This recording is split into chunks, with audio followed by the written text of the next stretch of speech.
नमस्कार। आज हामी सबैले सुनेको एकदमै चर्चित कथा खरायो र कछुवाको दौडबारे अलिक गहिरिएर कुरा गरौँ न। हुन्छ। यो कथा त हामीले बच्चादेखि नै सुन्दै आएको, तर यसको सन्देशमा अझै धेरै कुरा लुकेको छ जस्तो लाग्छ मलाई। हो नि, हामीले साधारणतया के बुझ्छौँ भने बिस्तारै तर लगातार काम गर्नेले जित्छ। तर आज हामी अलि फरक कोणबाट, मतलब यसको पात्रहरूको मानसिकताबाट हेरौँ कि। एकदमै राम्रो विचार। सुरु गरौँ न त कथाबाटै। एकातिर खरायो छ, होइन, जो आफ्नो गतिमा खुबै घमण्ड गर्छ। एकदम। उसलाई लाग्छ कि ऊ जति छिटो कोही छैन। अनि कछुवा चाहिँ? कछुवा सोझो छ, बिस्तारै हिँड्छ।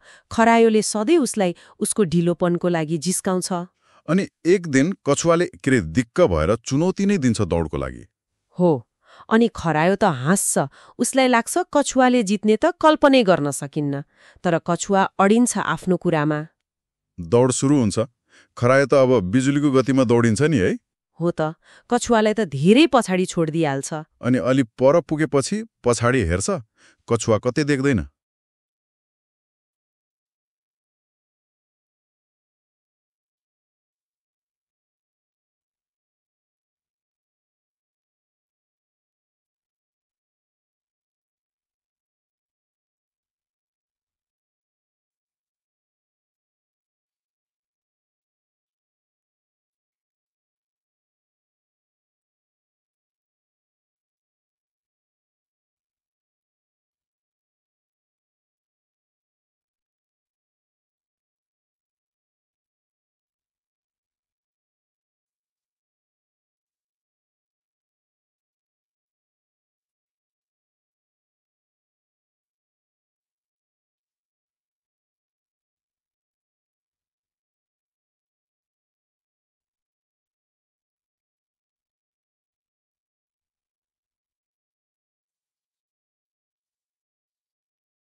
हो नि, हामीले साधारणतया के बुझ्छौँ भने बिस्तारै तर लगातार काम गर्नेले जित्छ।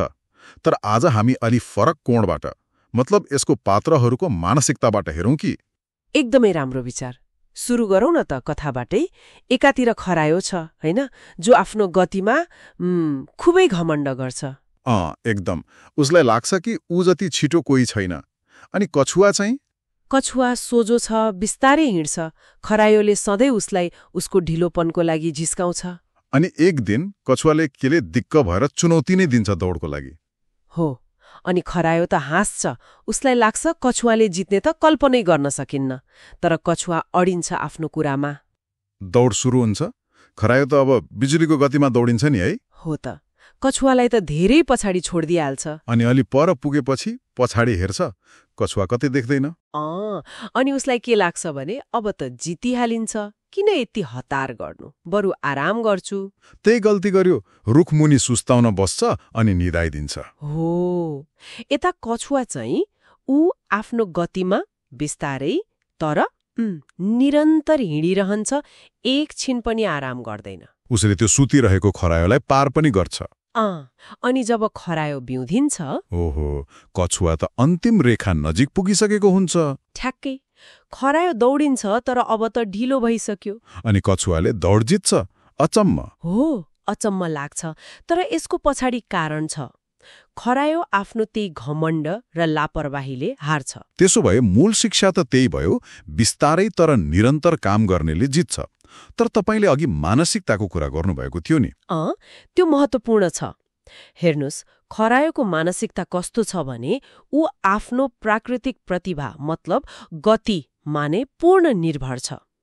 उसलाई लाग्छ मेरो गति नै काफी छ, अरू केही चाहिँदैन। यसलाई फिक्स्ड माइन्डसेट भन्न सकिन्छ। मतलब उसले आफ्नो क्षमता जन्मजात छ र त्यसलाई बढाउनु पर्दैन भन्ने सोच्यो। हो, तर कछुवाको मानसिकता फरक छ। उसलाई आफ्नो सीमितता थाहा छ, ऊ ढिलो छ, तर उसले हार मान्दैन, निरन्तर प्रयास गर्छ, रणनीति बनाउँछ। यो ग्रोथ माइन्डसेट हो। उसलाई थाहा छ प्रयासले फरक पार्छ। यो त एकदमै रोचक विश्लेषण भयो। मतलब खरायोको हारको कारण उसको गति नभएर उसको त्यो सोचाइ भयो, अनि कछुवाको जित उसको ढिलोपनले होइन, उसको त्यो लगनशीलता र निरन्तरताले भयो। एकदम सही। खरायोको त्यो रुखमुनि सुत्नु अल्छीपन मात्रै थिएन, त्यो त अत्याधिक आत्मविश्वास र प्रतिस्पर्धीलाई सम्मान नगर्नुको परिणाम थियो। उसले कछुवालाई प्रतिस्पर्धी नै ठानेन। हो नि। यसले के देखाउँछ भने प्रतिभा वा क्षमता मात्र भएर पुग्दैन, त्यसलाई प्रयोग गर्न एकाग्रता, निरन्तरता र अलिकति सम्मान पनि चाहिन्छ। कछुवाले आफ्नो लक्ष्य देख्यो र त्यसमा लागिरह्यो। तर एउटा प्रश्न उठ्छ, के सधैँ बिस्तारै तर निरन्तर नै ठिक हुन्छ त? कतिपय ठाउँमा त छिटो हुनु पनि त आवश्यक हुन्छ नि, होइन र? गतिको महत्त्व नै छैन त? एकदमै जायज प्रश्न। कथाले गतिको विरुद्धमा भन्दा पनि मलाई लाग्छ गतिको दुरुपयोग र एकाग्रताको कमीबारे सिकाएको हो। खरायोले आफ्नो शक्ति, त्यो गतिलाई ठिकसँग प्रयोग गर्न सकेन।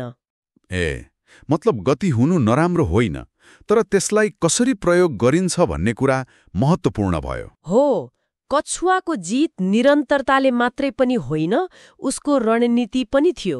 आफ्नो शक्ति र कमजोरी बुझेर अघि बढ्यो ऊ।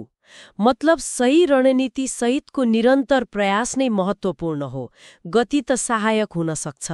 हो, यो कुरा त जीवनका अरू धेरै पक्षमा लागू हुन्छ। जस्तै केही नयाँ सिक्दा वा कुनै ठूलो काम गर्दा कहिलेकाहीँ हामी पनि खरायो जस्तै हुन्छौँ होला। सुरुमा जोस धेरै, तर पछि सेलाउने। अथवा कछुवा जस्तै सुरु गर्न अलि हिचकिचाउने, तर एकपटक सुरु गरेपछि निरन्तर लागिरहने। सफलताका लागि त्यो निरन्तरता, त्यो ग्रिट एकदमै महत्त्वपूर्ण छ। यो कथाले हामीलाई आत्मजागरुकताको महत्त्व पनि सिकाउँछ जस्तो लाग्यो। आफ्नो क्षमता र सीमितता बुझ्नु, होइन? निश्चय पनि। अनि केवल प्रतिभामा भर पर्नुको सट्टा प्रयास र रणनीतिको महत्त्व पनि देखाउँछ। खरायोको हार क्षमताको कमीले होइन, उसको मनोवृत्तिले भयो। कछुवाको जित उसको असाधारण क्षमताले होइन, निरन्तरता र फोकसले भयो। एकदमै। यो छलफलले कथालाई नयाँ दृष्टिकोण दियो। र अन्त्यमा एउटा कुरा सोचौँ न त, कथा त कछुवाले जितेपछि सकियो, तर के खरायोले साँच्चै पाठ सिक्यो होला? अनि के गतिको कहिले महत्त्व हुँदैन, कि त्यसलाई कसरी र कहिले प्रयोग गर्ने भन्ने कुरा बढी महत्त्वपूर्ण हुन्छ? हो, सायद आजको लागि सबैभन्दा सान्दर्भिक प्रश्न यही हो। खरायोको गति र कछुवाको निरन्तरता, यी दुईको सन्तुलन कसरी मिलाउने होला? प्रतिभा र परिश्रम, गति र धैर्य। यो प्रश्नमै घोत्लिनु पनि कथाको एउटा गहिरो शिक्षा हुन सक्छ।